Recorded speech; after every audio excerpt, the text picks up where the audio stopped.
ప్రభునందు ప్రియమైన సహోదరులారా,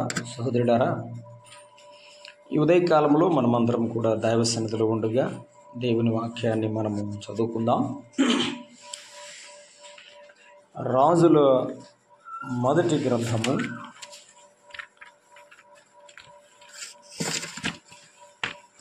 పాత నిబంధన గ్రంథంలో రాజుల గ్రంథము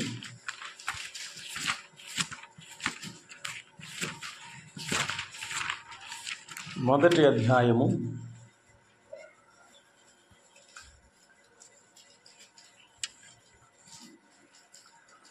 50వ వచనం నుండి 53 వరకు చదువుకుందాం. రాజుల మొదటి గ్రంథము మొదటి అధ్యాయము 50 నుండి 53 వరకు. అదోనియా సొలొమోనునకు భయపడి లేచి బయలుదేరి బలిపీఠపు కొమ్ములను పట్టుకున్నాడు. అదోనియా రాజైన సొలొమోనునకు భయపడి బలిపీఠపు కొమ్ములను పట్టుకొని, రాజైన సొలొమోను తన సేవకుడైన నన్ను కత్తి చేత చంపకుండా ఈ దినమును నాకు ప్రమాణము చేయవలెనని మనవి చేయుచున్నట్లు సొలొమోనునకు సమాచారం రాగా, సొలొమోను ఎలాగూ సెలవిచ్చాడు. అతడు తనను యోగ్యునిగా అగపరుచుకున్న యెడల అతని తల వెంట్రుకలలో ఒకటైనను క్రిందపడదు గాని అతని యందు దౌష్ట్యము కనబడలే అతనికి మరణశిక్ష వచ్చునని సెలవిచ్చి బలిపీఠమునొద్ద నుండి అతని పిలువనంపించాను. అతడు వచ్చి రాజైన సొలొమోను ఎదుట సాష్టాంగపడగా సొలొమోను అతనితో నీ ఇంటికి పొమ్మని సెలవిచ్చాను.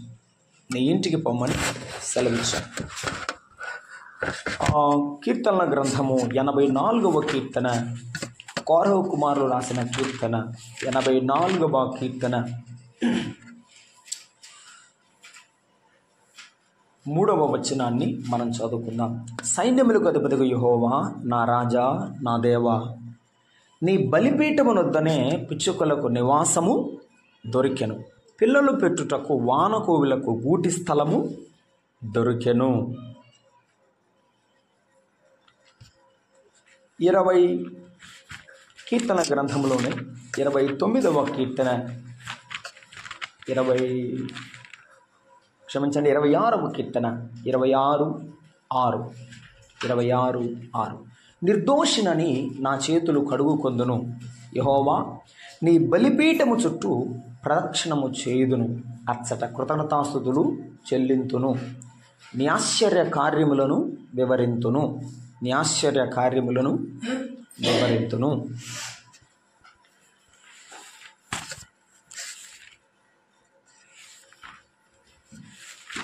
కొత్త నిబంధన వెలుగులో ఒక మాట చదువుకొని ప్రార్థన చేసుకుందాం.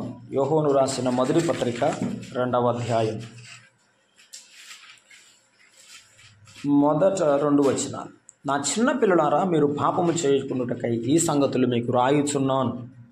ఎవడను పాపము చేసిన యెడల నీతిమంతుడని యేసుక్రీస్తు అను ఉత్తరవాది తండ్రి యొద్ద మనకు ఉన్నాడు.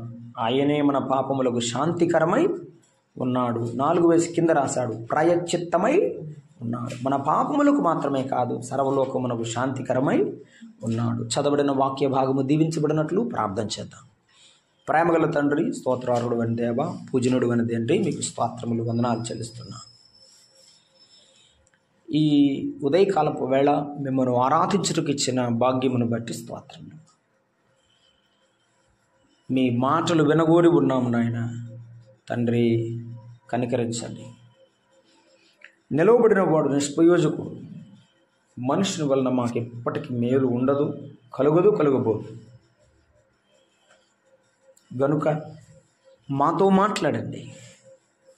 మీరు ముచ్చటించుటండగా వినగల చెవిని, గ్రహించగల మనస్సును దయచేయండి. అపవాది ఆటంకాలు, సాతాను శోధన తొలగించండి. మీ నామమునకే మహిమ తెచ్చుకోమని మా హృదయాలతో మాట్లాడుతుండగా ద్రవించబడిన హృదయాలుగా మార్చబడి మీ పాదముల ఎదుట సాగిలపడి హృదయమారా స్తుతించి ఇక్కడి నుండి మేము వెళ్ళడానికి మాతో మాట్లాడమని, మహిమ పొందుమని, మా మనసులు మీ వాక్యముతో నింపి పంపమని యేసు ప్రభువు నామమున ప్రార్థన చేసి వేడుకొనుచున్నాము తండ్రి, ఆమేన్. ప్రభువునందు ప్రియమైన సహోదరులారా, పాత నిబంధన గ్రంథంలో 3 భాగాలలో ఉన్న మాటలను, క్రొత్త నిబంధనలో యోహోను రాసిన మొదటి పత్రికలో ఉన్న ఒక భాగాన్ని 2వ అధ్యాయం 2 వచనాలను మనము చదువుకున్నాం. మనం చదువుకున్నటువంటి భాగాలలో 3 భాగాల్లో, పాత నిబంధన గ్రంథంలో ఉన్న 3 భాగాల్లో ఉన్న విశేషమైన మాట అది మనము ఈవేళ ఆలోచన చేయబోతున్నాం. రాజుల మొదటి గ్రంథంలో మొదటి అధ్యాయం 50వ వచనం నుండి 53 వరకు చదువుకున్న భాగంలో అక్కడ మీరు గమనించి ఉంటారని నేను అనుకుంటున్నాను. అదోనియా ఉన్నాడు. అదోనియా గురించి నేను తర్వాత చెప్తాను. అక్కడ ఒకే మాట ఉన్నది. 84వ అధ్యాయంలో కోనవ కుమారుల రాసిన కీర్తనలో ఒక్కొక్క మాట ఉన్నది. మీరు గమనించారా? ఆ తర్వాత కీర్తనల గ్రంథం 26వ అధ్యాయం 6వ వచనంలో కూడా ఒక మాట, అంటే రిపీటెడ్గా అదే మాట వచ్చింది. ఏ మాట? బలిపీఠం. బలిపీఠం అనే మాట. రైట్. ఈ ఉదయకాలం ప్రభువు నాకు ఇచ్చిన తలంపు ఏమిటంటే, బలిపీఠమైన యేసుక్రీస్తు యొద్ద దొరికిన భాగ్యం, ఎటువంటి భాగ్యం మనకు దొరికింది. పాత నిబంధనలో బలిపీఠమునకు ఒక ప్రత్యేకత ఉన్నది.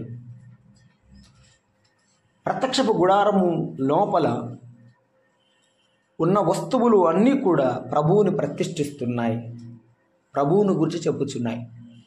ఆ మొదటి వస్తువు ఆవరణంలో ప్రవేశించినప్పుడు మీకు గంగాళం, కాళ్ళు కడుక్కోవడానికి. లోపలికి వెళ్ళిన తర్వాత దేవుని సన్నిధిలో దహన బలి అర్పించడానికి బలిపీఠం ఉంటుంది. ఇశ్రాయేలులకు ఆశ్రయపురాలు అంటారు. ఆశ్రయపురాలు ఇయ్యబడ్డాయి. ఎవడైనా ఒకవేళ పొరపాటున తప్పిదము చేస్తే ఆ తప్పిదము చేసిన వాడు పరిగెత్తుకుని వెళ్ళి బలిపీఠ కొమ్ములు పట్టుకొని, నన్ను క్షమించండి, నేను పొరపాటును చేశాను అంటే వాడిని ఏం చేయాలి? క్షమించాలి. అది ఆ ఆశ్రయపురాలు ఇశ్రాయేలుల కొరకు ఏర్పాటు చేయబడినవి. అది వారి పద్ధతి ప్రకారం. ఆ ఆశ్రయపురములో బలిపీఠం ఉంటుంది. బలిపీఠమున కొమ్ములు పట్టుకోవాలి. అపోస్తలుడైన పౌలు హెబ్రీయులకు రాస్తూ ఒక మాట పలికారు. ఆ మాట మనకు అవసరమైనది. చూడండి, హెబ్రీయులకు రాసినటువంటి పత్రికలో అపోస్తలుడైన పౌలు ఒక మాట మనకు ఆయన రాసి ఉంచినాడు. ఏమనంటే 13వ అధ్యాయం, హెబ్రీయులకు రాసిన పత్రిక 13వ అధ్యాయములో 10వ వచనాన్ని మనం చూస్తున్నాం. మనకొక బలిపీఠం ఉన్నది అన్నాడు. వారి బలిపీఠం వేరు. వారి బలిపీఠం బలులు, అర్పణలు ఉండేవి. మనకొక బలిపీఠం ఉన్నది. దాని సంబంధమైన వాటిని తినుటకు గుడారములో సేవ చేయుటకు అధికారం లేదు. వేటి రక్తము పాపపరిహారార్థముగా పరిశుద్ధ స్థలంలోనికి ప్రధాన యాజకుని చేత తేబడును. ఆ జంతువుల కళేబరములు శిబిరం వెలుగుట దహింపబడును అన్నాడు. మనకు ఒక బలిపీఠం ఉన్నది. ఆ బలిపీఠము మన ప్రభు అయిన యేసుక్రీస్తు. వారి బలిపీఠము ఆ దహన బలి పశువులన్నీ కూడా దహించబడుచుండగా ఆ మంటను, ఆ వేడిని సహించి భరించి వారి పక్షముగా పాప నివారణ చేసే బలిపీఠం అది.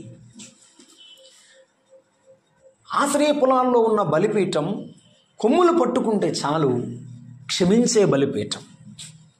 కానీ మనకున్న బలిపీఠాన్ని గురించి మనం ఆలోచన చేస్తున్నాం. ఇప్పుడు రండి, రాజుల మొదటి గ్రంథము మొదటి అధ్యాయం 50వ వచనం. 50వ వచనంలో ఉన్న సంఘటన నేను మీకు ఒకసారి టూకీగా చెప్తాను, జాగ్రత్తగా వినండి. దావీదు రాజు వృద్ధుడైపోయాడు. దావీదు రాజు వృద్ధుడైన తర్వాత ఎవరినిన్నా రాజుగా నియమించాలి కదా. రాజరికపు ఆచార ప్రకారంగా మొదటి కుమారుడిని రాజును చేయాలి. మొదటి కుమారుడు లేడు, అమ్నోను చనిపోయాడు. రెండవవాడు సరిగా లేడు. మూడవవాడు అబ్షలోము. నాలుగవవాడు అదోనియా. ఐదవవాడు షఫట్యా. ఆరవవాడు సొలొమోను. హెబ్రోనులో దావీదుకు 6 కుమారులు జన్మించారు. 6 కుమారులలో పెద్దవాడు లేడు, రెండవవాడు సరిగా లేడు, మూడవవాడైన అబ్షలోము ఉంటాడు. అబ్షలోము కూడా లేడు. అబ్షలోము కూడా యుద్ధంలో చనిపోయినాడు. ఇక 4వ వాడు ఏమనుకుంటున్నాడంటే, అదోనియా నాకే నాకే ఈ సింహాసనము వచ్చింది, నాకు ఇవ్వకుండా నా తండ్రి నా తమ్ముడికి ఎందుకు ఇచ్చాడు అని ద్వేషాన్ని, కోపాన్ని మనసులో పెట్టుకున్నాడు.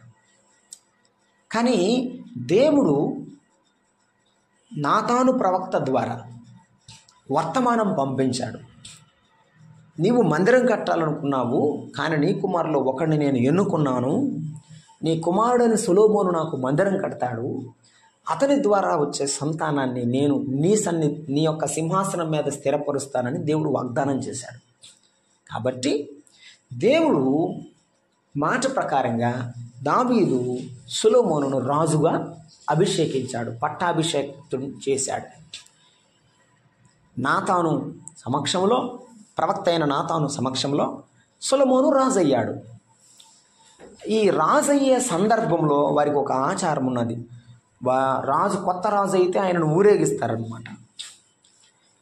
ఇటువైపు దావీదు సొలొమోను రాజుగా చేయాలనుకుంటుంటే అదోని ఏం చేశాడంటే అబ్యాతర్ అనే మరొక యాజకుడిని తీసుకొని కొంతమంది ప్రజలను ఆకర్షించి వారిని పోగేసుకొని తండ్రికి తెలియకుండా అతడు కొంతమందిని పోగు చేసుకొని రాజునవ్వాలని చెప్పి ఆశ కలిగి పరిగెత్తాడు. అసలు ఎవరైతే మహాచక్రవర్తి రాజని ప్రకటిస్తాడో వాడే రాజు అవుతాడు. ఆ మహాచక్రవర్తి అయిన దావీదు మాట్లాడకుండా మరొకరు రాజు అవ్వడానికి వీల్లేదు. తండ్రి అనుమతి లేకుండా వెళ్ళాడు. ఎప్పుడైతే ఒక పెద్ద బోర ఊదారో, సొలొమోను రాజని ప్రకటన చేశారో, గుండెలు పగిలిపోయినాయి. రాజు అని ప్రమాణం చేయకముందే ఈ యొక్క అదోనియాకు తెలిసిపోయింది. భయపడిపోయినాడు. ఓహో, ఇప్పుడేమవుతుంది? రాజుకు చెప్పకుండా చేశాడు, రాజుకు తెలియకుండా కుట్ర చేసి మనుషులను తీసుకుని వెళ్ళాడు. కాబట్టి ఏమవుతుంది? రాజు ఏం చేస్తాడు? శిక్షిస్తాడు. ఇప్పుడు కొత్త రాజు వచ్చాడు. ఎవరు? సొలొమోను రాజు. ఇక సొలొమోను రాజు చేతిలో పడితే నేనేమైపోతాను? చనిపోతాను. అర్థమైపోయింది. పరిగెత్తుకుంటూ వెళ్ళాడు. ఆశ్రయపురంలోనికి వెళ్ళి బలిపీఠపు కొమ్ములు పట్టుకున్నాడు.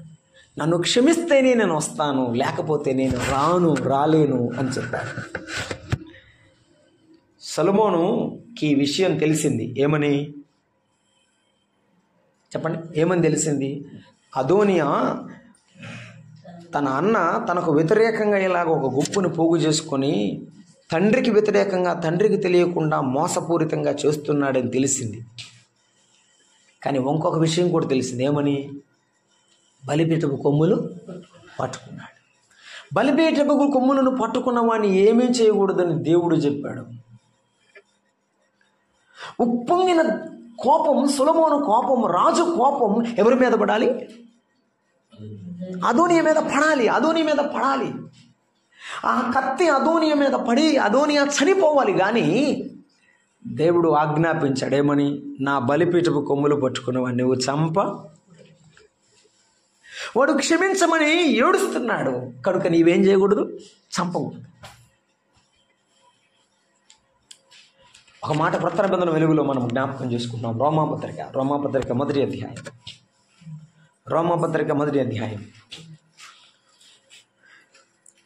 18వ వచనం. దుర్నీతి చేత సత్యమును అడ్డగించు మనుషుల యొక్క సమస్త భక్తిహీనత మీద, దుర్నీతి మీద దేవుని కోపము పరలోకము నుండి ఏమవుతుంది?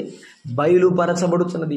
దేవుని కోపం మానవుల మీద అలాగున పడుచున్న సందర్భంలో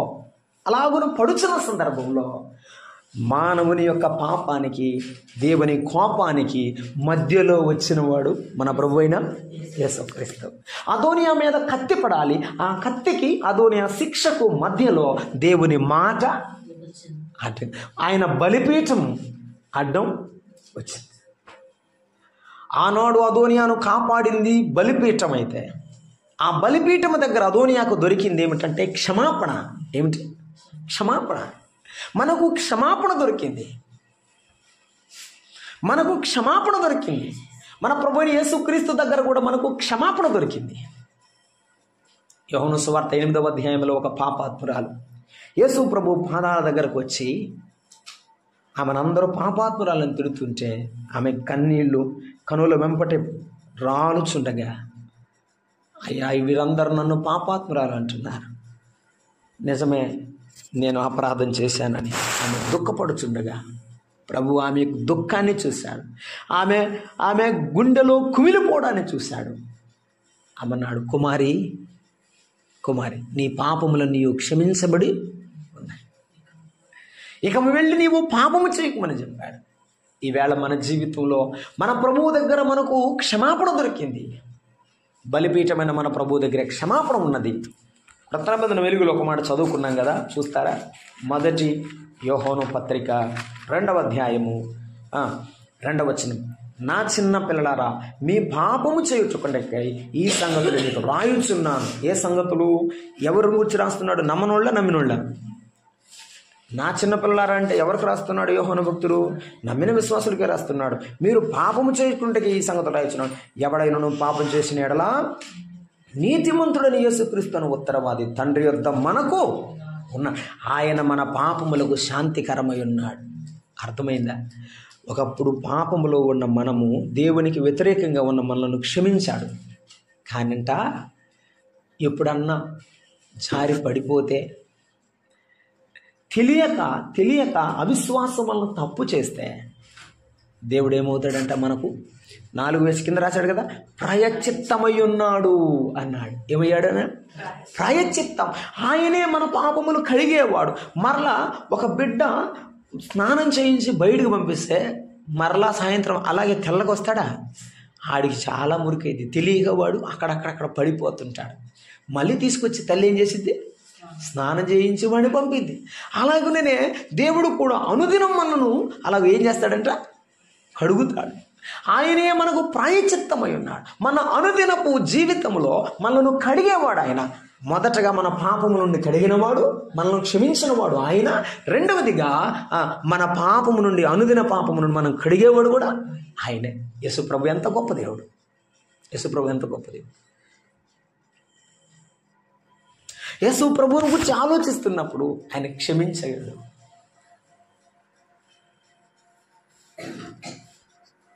నాకు ఒక పాట గుర్తొస్తా ఉంది. వెగటు గలిగే ఈ పాడు లోకం యుగ యుగములు నీతో నుండగా, వెగటు గలిగే ఈ పాడు లోకం. యేసయ్యా, నేను గుడ్డివాడినని మీరందరూ నన్ను హేళనగా చూస్తున్నారు. ఈ లోకాన్ని చూస్తే నాకే ఎగుటు వేస్తుంది. యుగ యుగములు నీతో నుండగా చక్కని ప్రభుని మోము చూడ, చక్కని ప్రభుని మోము చూడ, నీ కొరకే వెదకేను దేవా, నాకొకసారి కనిపించరావా. ప్రభు మొర వినవా, ప్రభుమయగనవా, నీ కొరకే వెదకేను దేవా, నాకొకసారి కనిపించరావా. వాడు ఏడ్చాడు. యేసు ప్రభు ఏం చేశాడు? ఆ గుడ్డివాని దగ్గర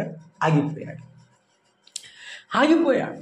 ఈవేళ ఎవరు కన్నీటితో యేసు ప్రభు పాదాల దగ్గరకు వస్తారో,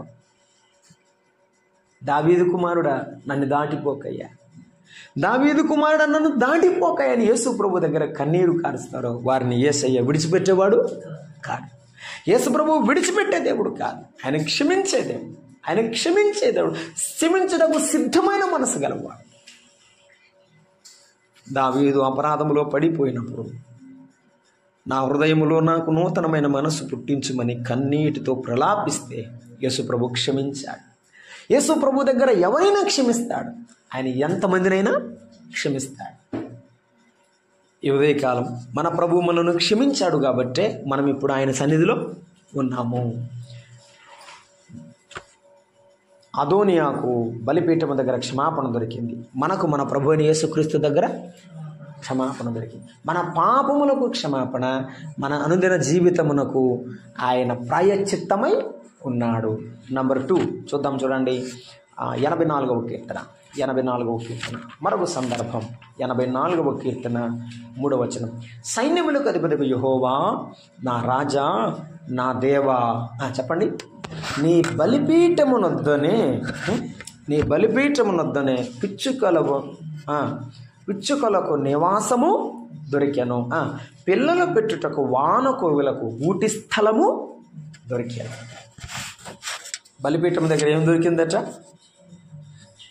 ఈ కీర్తన రాస్తుంది ఎవరంటే కోరహు కుమారులు. కోరహు ఎవరంటే కోరహు, దాతాను, అబీరాము అనే ముగ్గురు మోషే ఉన్న కాలంలో మోషేను వ్యతిరేకించారు. మోషే మాత్రమే చెప్తాడా, మేం చేయలేమా, మేం చెప్పలేమా, ఆయనేనా అని చెప్పి మోషేకు వ్యతిరేకంగా వారు ఏం చేశారు? తిరగబడ్డారు. అప్పుడు మోషే మాట్లాడలేదు, దేవుడే కలుగు చేసుకుని మాట్లాడాడు.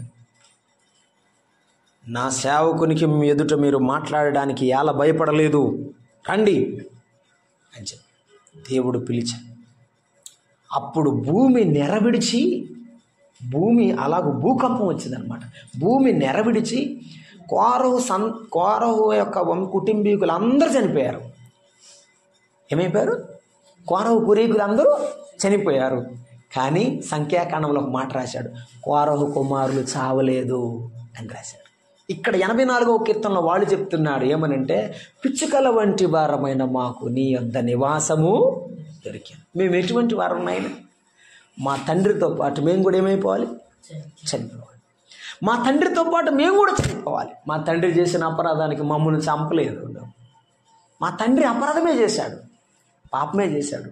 కానీ మా తండ్రితో పాటు నీవు మమ్మల్ని ఏం చేయలేదు? శిక్షింపలేదు. వారు ఏమని చెప్తున్నారు తెలుసా? పిచ్చుకలు వంటి వారమయ్యా మేము చాలా చిన్నవారం అని మమ్మల్ని మీద నీవు చిన్న చూపు చూడలేదు. నీ దగ్గర నివాసం దొరికిచ్చావయ్యా, ఎంత గొప్ప దేవుడు వేసయ్యా అని వారు ఈ పాట రాస్తున్నారు 84వ కీర్తనలో.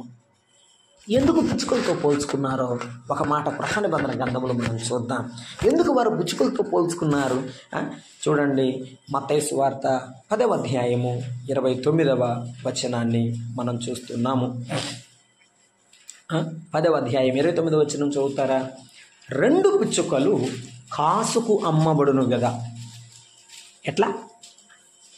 2 పిచ్చుకలు ఎంతకు అమ్ముతారంట? 1 కాసుకి. ఎంత? 1 కాసుకి. అది గుర్తుపెట్టుకోండి. లూకాసు వార్తకు రండి, 12వ అధ్యాయము 6వ వచనం. 12వ అధ్యాయము 6వ వచనం. ఇక్కడేం చెప్తున్నాడు? లూకాసు వార్త 12:6లో 5 పిచ్చుకలు 2 కాసులకు అమ్మబడును కదా. ఇందాక మీరు గుర్తుపెట్టుకున్నారా?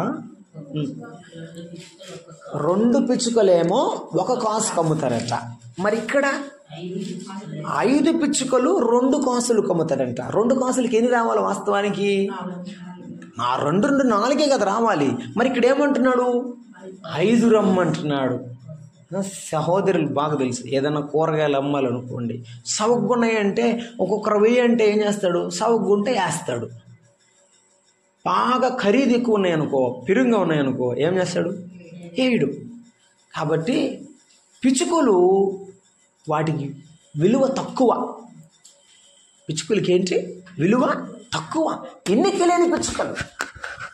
కోరహు కుమారులు ఏమంటున్నారంటే, మేము ఎన్నిక లేని వాళ్ళం అయ్యా, ఇశ్రాయేలు జాతి అంతటిలో కూడా మేము ఎన్నిక లేని వాళ్ళం.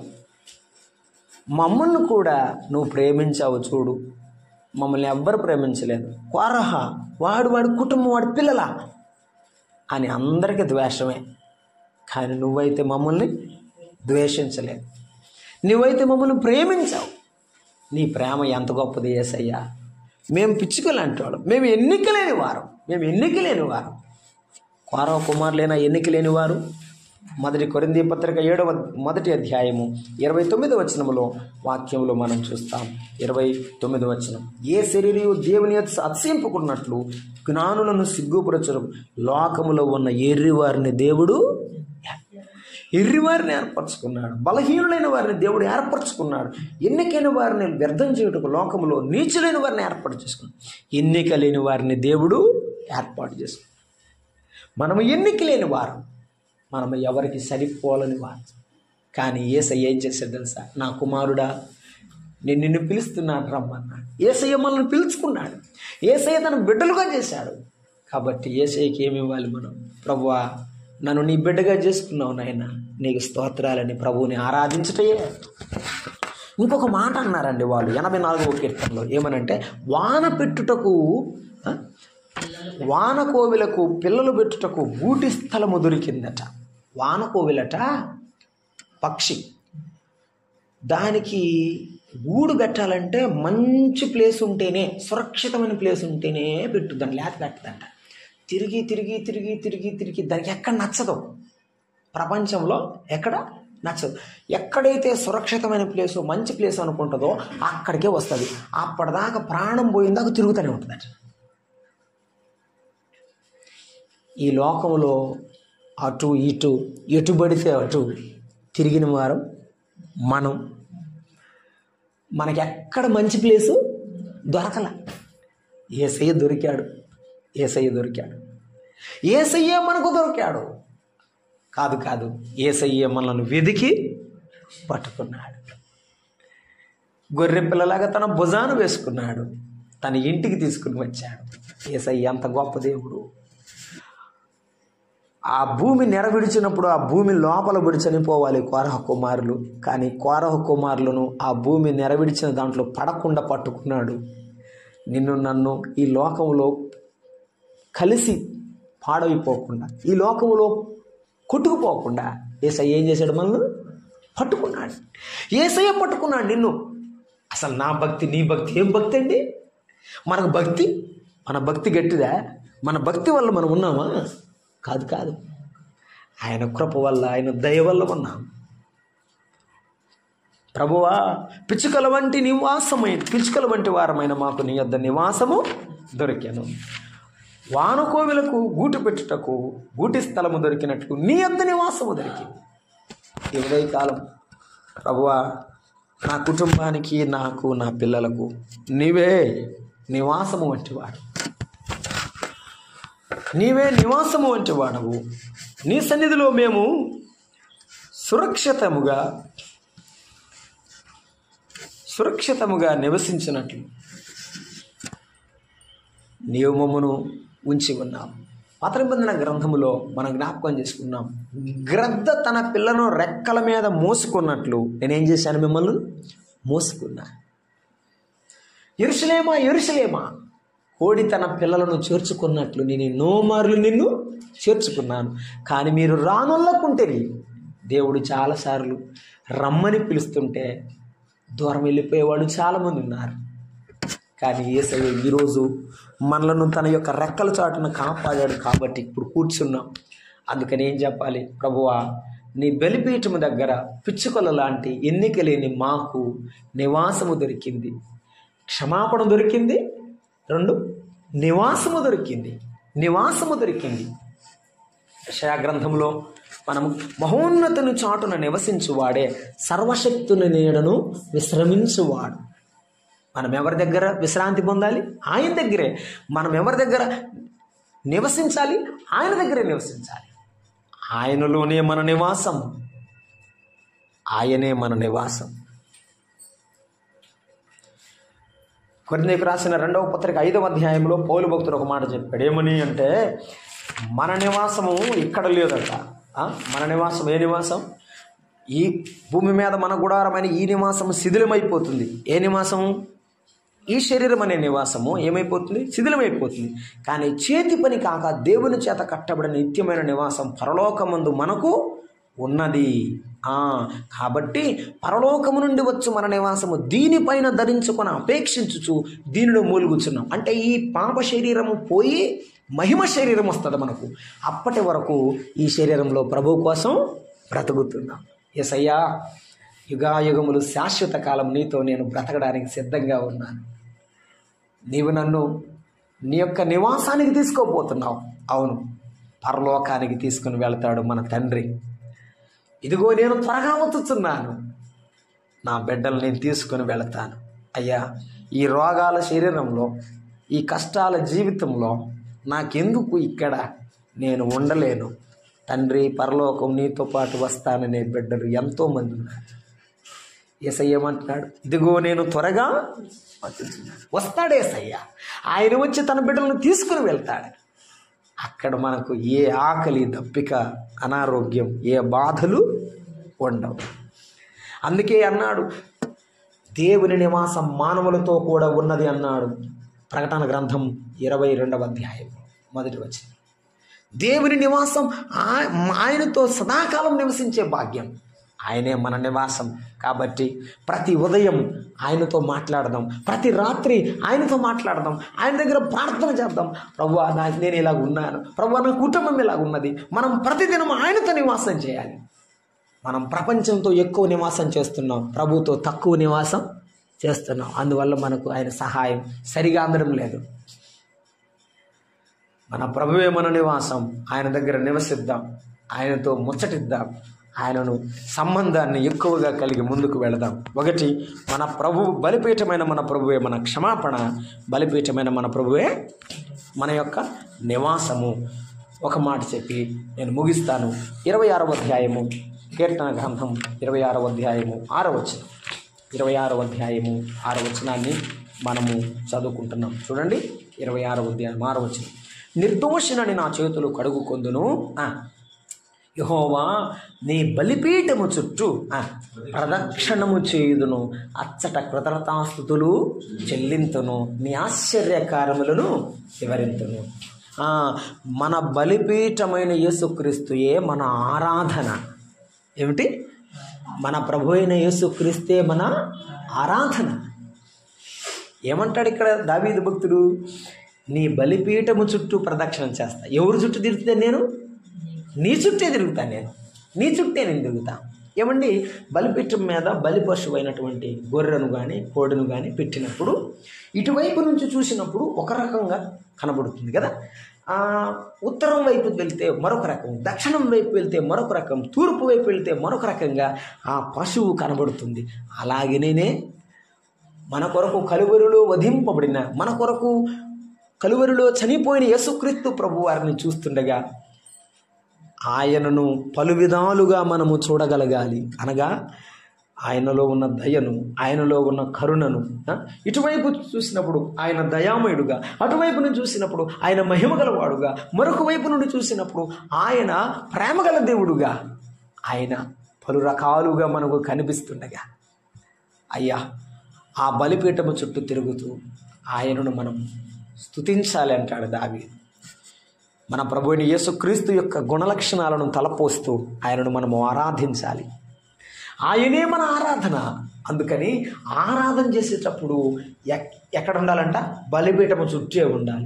ఆరాధన చేసేటప్పుడు మనం ఎక్కడ ఉండాలంటే మన ప్రభువు చుట్టే ఉండాలి. మన ప్రభువు చుట్టే తిరగాలి. ఆరాధనలో స్తుతులు ప్రభువును గురించే ఉండాలి. ఆరాధనలో ఉన్నటువంటి పాటలు ప్రభువును గురించే ఉండాలి. ఆయనే మన ఆరాధన. ఆరాధనకు కేంద్రం మన ప్రభువైన యేసుక్రీస్తు. అందుకే అంటున్నాడు. కాబట్టి ప్రభు యొక్క గుణలక్షణాలని మనము ఎత్తు చూపుతూ ఆరాధించాలి. ఆరాధనలు చేయాల్సిన ప్రాముఖ్యమైన పని అది.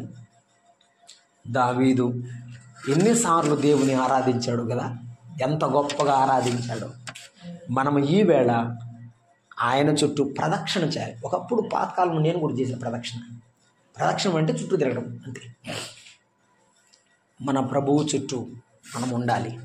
ఆయన మన మధ్యలో ఉండాలి. ప్రకటన గ్రంథం 4వ అధ్యాయం చదివినా 5వ అధ్యాయం చదివినా మనకు అర్థమవుతుంది. పరలోకములో 4 జీవులు ఉన్నాయి. 4 జీవులు ఉన్నాయి. 24 పెద్దలు ఉన్నారు. 4 జీవుల మధ్యలో ఉన్నవాడు ఆయనే. 24 పెద్దల మధ్యలో ఉన్నవాడు ఆయన. పరలోకము పట్టణము మధ్యలో ఉన్నవాడు ఆయన. He is the centre of worship. He is the centre of heaven. పరలోకమునకు మధ్యవర్తి, మధ్యలో ఉన్నవాడు ఆయనే. ముఖ్యమైన వాడు, ఆరాధనకు ముఖ్యమైన వాడు కూడా ఆయనే. Is the centre of the heaven and earth. ఆయన లేకుండా ఏది కలుగులేదు. అందుకే ఆయన మన సృష్టికర్త, ఆయన మన విమోచకుడు, ఆయన మన తండ్రి. ఈ ఉదయకాలం ఆయన మన దేవుడు, ఆయన పూజార్హుడు కనుక మనం ఆయనను ఆరాధించాలి. కాబట్టి ఈ ఉదయకాలం మనం నేర్చుకున్న పాఠం బలిపీఠమైన యేసుక్రీస్తు ప్రభువారు మన క్షమాపణ, మన నివాసం, మన ఆరాధన గురించి 2-3 మాటలు నేను చెప్పాలనుకుంటున్నాను. చూడండి, కొత్త నిబంధన వెలుగులో ఒక మాట జ్ఞాపకం చేసుకుంటున్నాం. యోహాను సువార్త చదువుతారా? 4వ అధ్యాయం. యేసు ప్రభువారు సమరయ స్త్రీతో చెప్పిన మాట ఏమని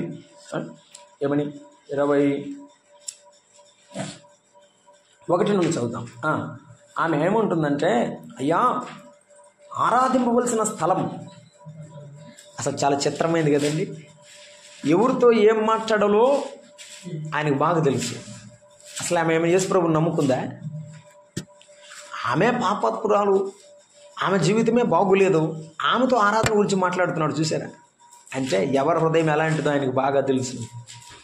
ఆమె అడుగుతూ ఉంది 20వ వచనంలో, మా పితరులు ఈ పర్వతం ముందు ఆరాధించరు, కానీ ఆరాధింపవలసిన స్థలము యెరూషలేముందో అని మీరు చెప్పుచున్నారు కదయ్యా, మీరేమాడా మేమేడా, అసలు దేవుడు ఏడయ్యా అన్నట్టుందా మాట.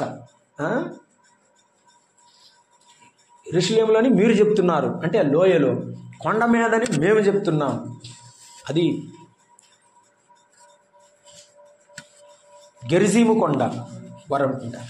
ఆ కొండ మీదని వారు చెప్తుంటారు, మా పితరులు చెప్తున్నారు పర్వతం అని మీరు చెప్తున్నారు, తండ్రిని ఎక్కడ ఆరాధించాలి అన్నట్టుగా అడుగుతుంది.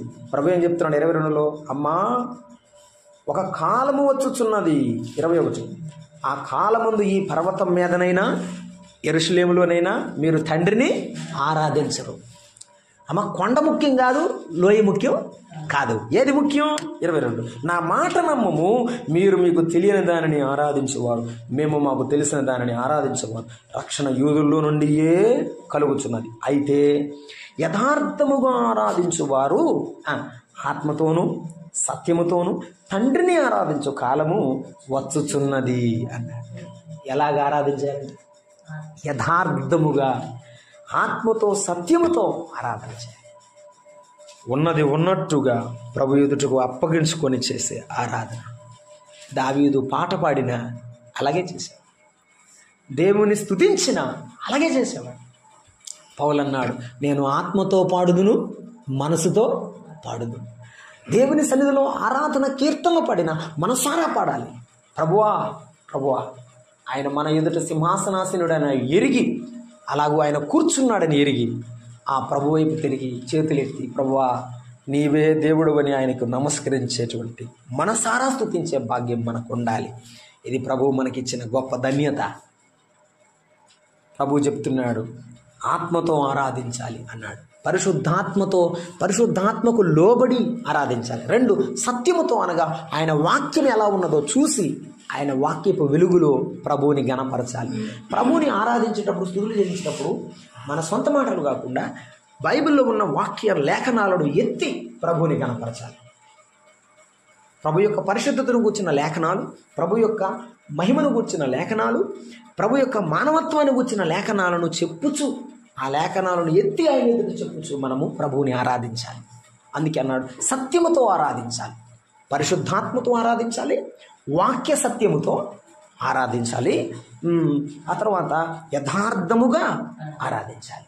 ఈ యథార్థత అనేది నా మనస్సాక్షి మీద, నీ మనస్సాక్షి మీద ఆధారపడిన విషయం.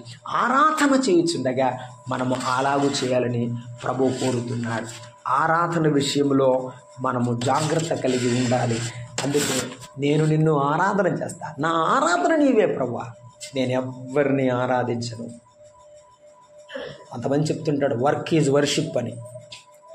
పనే ఆరాధన కాదు, నా దేవుడే నా ఆరాధన. ప్రభువా నేను ఎవ్వరిని ఆరాధించను.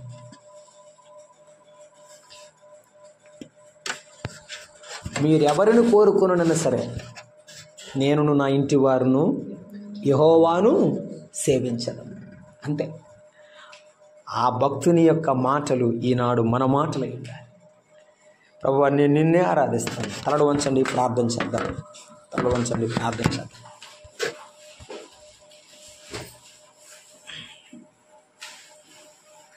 అమ్మా, అయ్యా, ప్రభువు నీతో నాతో ఇప్పటి వరకు మాట్లాడి ఉన్నారు. నీకు అర్థమైందా? నిన్ను క్షమించిన వాడు ఆయనే, ఇంకెవ్వరు క్షమించలేదు. ఎవరినైతే అసహించుకునేవారు కదా నన్ను నిన్ను చూసి ఆయన ప్రేమించాడు. యేసయ్యా, నీవెలా క్షమించావు నన్ను నాయన. నేను దౌర్భాగ్యుడను, నన్ను క్షమించినందుకు నీకు వందనాలు నాయన. క్షమించి విడిచిపెట్టకుండా నీ దగ్గరే నాకు నివాసం ఇచ్చావు. నన్ను కుమారుడుగా కుమార్తెగా అంగీకరించి చేర్చుకున్నావు. నీవు ఎంత ప్రేమ గలవాడవు ప్రభువా. రాజులైన యాజక సమూహములో చేర్చి నిన్ను ఆరాధించే కృపనిచ్చావు ప్రభువా అని ప్రభువుని ఆరాధించుదాం, ప్రభువుని గణపరుద్దాం. నిన్ను విడిచిపెట్టి వెళ్ళను ప్రభువా, నీ కొరకే బ్రతుకుతాను, నిన్నే ఆరాధిస్తాను. లోకములో దేనిపైన నా మనసును పెట్టను, నీపైన ఉంచుతానని ప్రభు ఎదుట తీర్మానం చేసి ముందుకు వెళదాం. ప్రేమగల తండ్రి, స్తోత్రారుడా, మీకు వందనాలు. వేరు సందర్భాల్లో బలిపీఠమైన యేసుక్రీస్తు ప్రభువును గుర్చిన ప్రబోధ మాకు చేసిన తండ్రి, మీకు స్తోత్రం. మీరే మా క్షమాపణ, మీరే మా నివాసం, మీరే మా ఆరాధన, మీరే మా ప్రాయశ్చిత్తం తండ్రి. నమస్కరిస్తున్నాం, మనసారా మిమ్మల్ని కొనియాడుతున్నాం. మీరు లేకపోతే మేము ఎప్పటికీ లేవు నాయన. మీరే గొప్ప దేవుడు. మీ రక్తమిచ్చి మమ్మను కొని ప్రత్యేకపరచి పరిశుద్ధపరచి నడిపిస్తున్నందుకు స్తోత్రములు. ఈ బ్రతుకు కాలమంతా మిమ్మల్ని ఆరాధించటకు మీ కృప చూపమని ఈ దినపు ఆరాధన కూడిక కొరకై మీకు స్తోత్రం చెల్లిస్తాం. మీ సన్నిధి వాక్కులకై మీకు వందనాలు చెల్లిస్తాం. యేసు ప్రభు నామమున ప్రార్థన చేసి వేడుకుంటున్నాం తండ్రి, ఆమేన్. వందనాలు.